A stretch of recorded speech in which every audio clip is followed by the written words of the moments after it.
मिलाई दो आशीष के श्याम मिलाई दो। गट गट वासी सतगुरु कामिल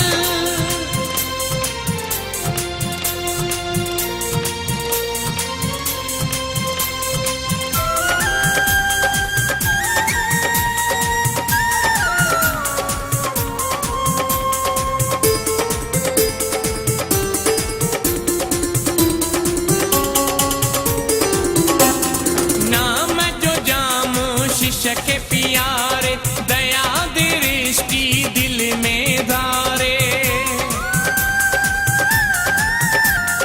नाम जो जामो शिष्य के प्यारे दया दृष्टि दिल में धारे। मन मंदिर में पाणवे ही दीदार कराई दो।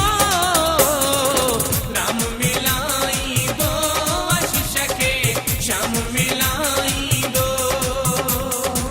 राम मिलाई दो आशीष के श्याम मिलाई दो।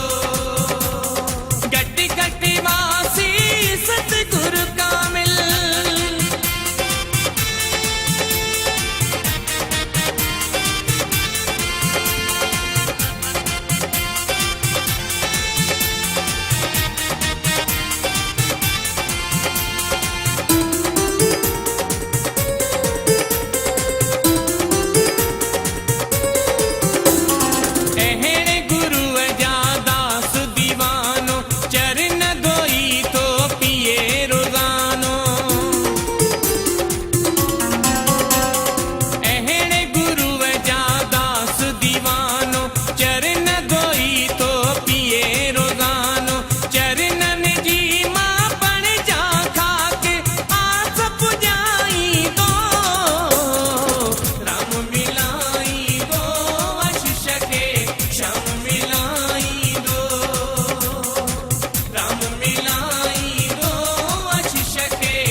गट गट वासी सतगुरु कामिल।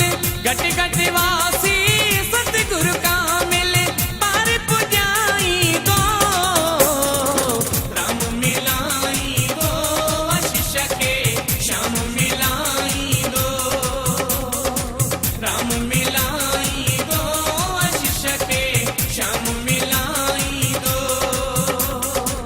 राम मिलाई दो आशीष के श्याम मिलाई दो। राम मिलाई